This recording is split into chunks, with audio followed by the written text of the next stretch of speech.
In today's video, we're going to be painting up the Monutains from the Song of Ice and Fire's miniatures game to celebrate Game of Thrones Season 8. If you'd like to see how I do it, continue to watch the video.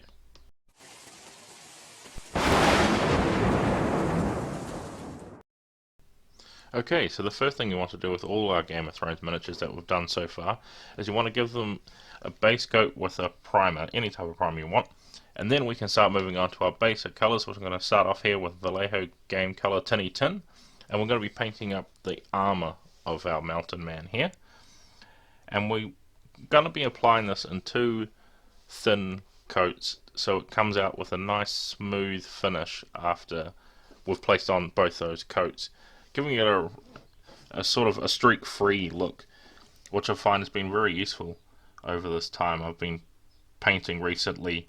Adding on those two layers really brings it out a lot more and hides a lot of those streak marks that you can have with just applying one thick layer.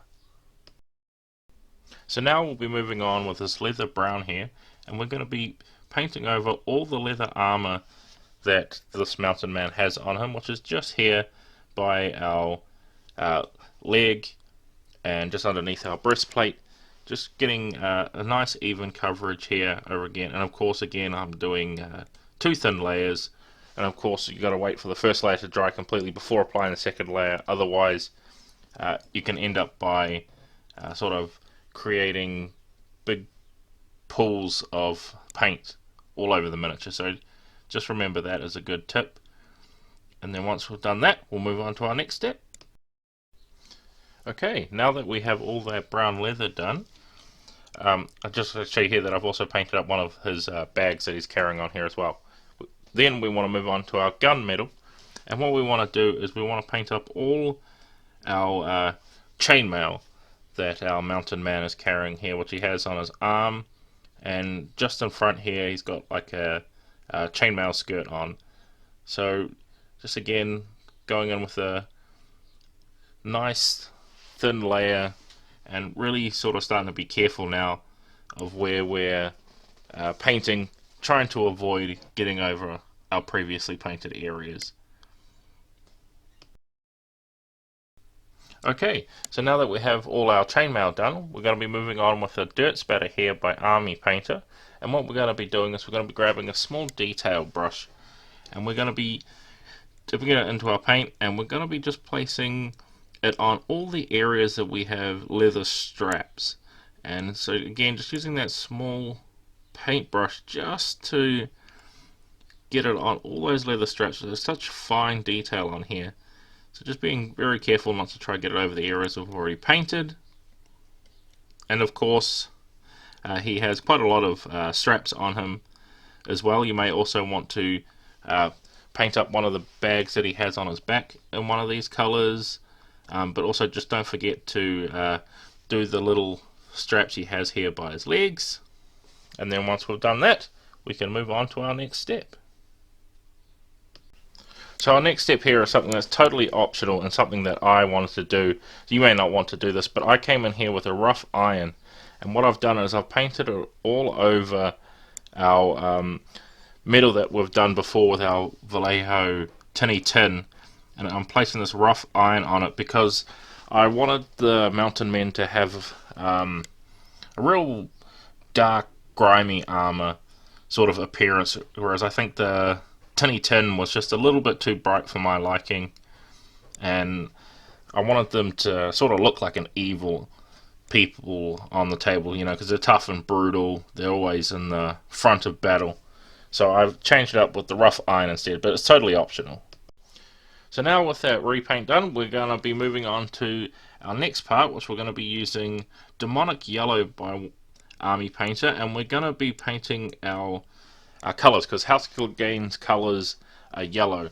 Now I've painted this with a black primer, and I'm painting yellow over it. So the way to do this is to be very, very patient, and you want to place thin layers of yellow over and over again. I think I ended up by placing about 4, maybe even 5 layers of yellow paint while doing this.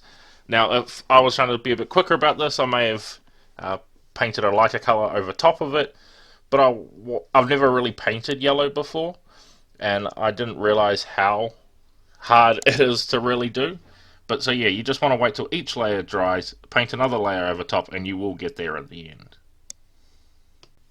So now you can see what it's come out like with all our layers of yellow on top. So you can see it's actually come out quite well after letting each layer dry. But now we're going to be moving on with our Vallejo caqui here, and we're going to be using that to paint our last bag that our mountain man has on him. So just being really careful now, placing this over. And this is of course also quite a light color, so you're going to want to apply this in a couple of layers.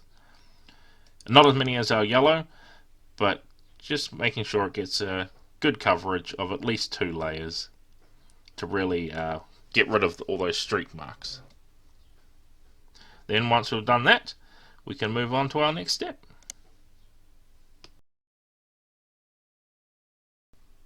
So just like our yellow, you can see that the caqui has come out really nice and vibrant against all those dark colours that we have on here.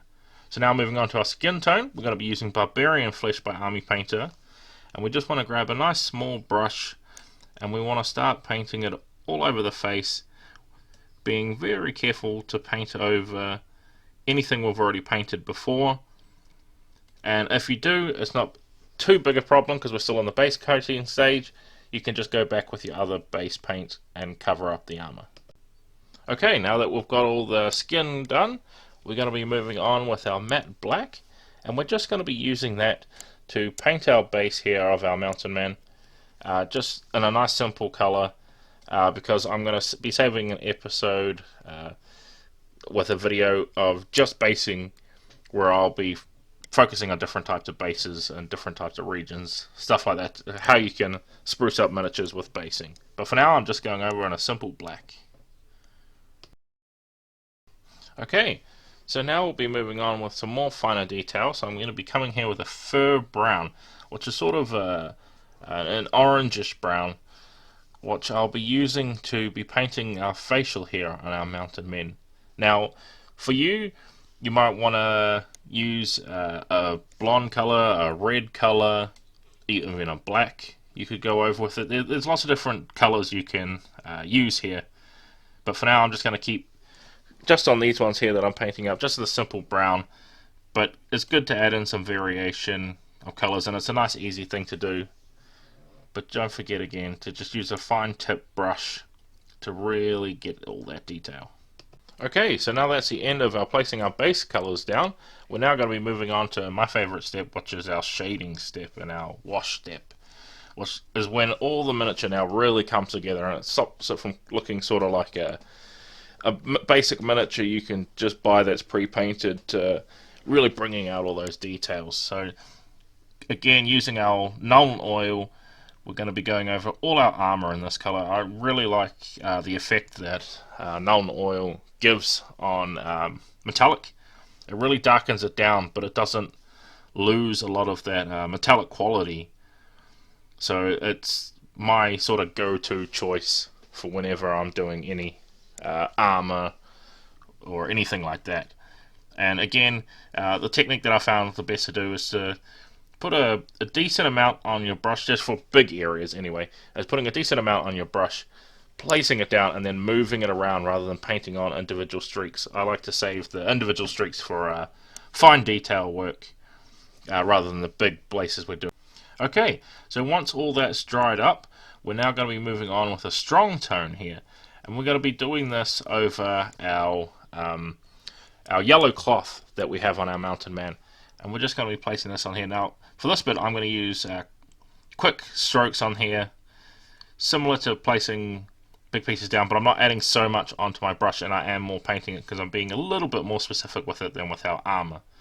But one thing I'm going to be doing with this is I'm not going to come back over it with another yellow. I'm going to leave it with just this wash on, and just adding a bit over here as well to tie it all together and make everything sort of look a little worn and dirty, because I want to give them that they're really in the thick of the fight on their battles. So I'm going to be leaving this on. I'm not going to be coming over with a highlight or anything, because I want them to look really dirty like they are in the front lines. So once that's all dry, you can see here that he's looking like he's been in the middle of battle. He's right up there in the front lines with all that griminess all over him. But now we're going to move on with our flesh wash, and we're just going to be grabbing another small brush here, and we're going to place it on like I have been before, which is just put a dollop on and then start moving it around the whole face. But this time being a little bit more careful where I'm placing it by just taking the brush off for a second, placing it back on to soak up that wash and get it pooling only where I want to.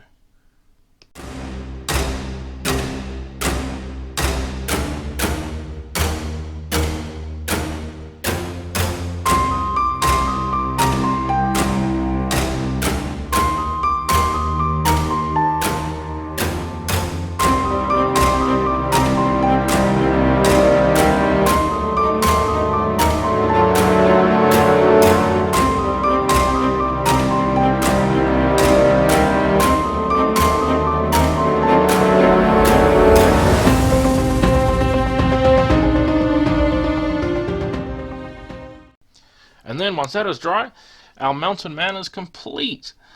Looking really good, like he's been up in the front lines constantly, which is the effect that I was going for by keeping our washes on and not going over with any highlights or dry brushing. But that, again, is a total preference, up to you. You may want to go back with those dry brushes and highlights to give them a cleaner look, but I like that. They're up in the front lines of the battlefield. But with that, guys, I would like to thank you all for watching and celebrating the Game of Thrones Season 8, and I hope to see you in the next video.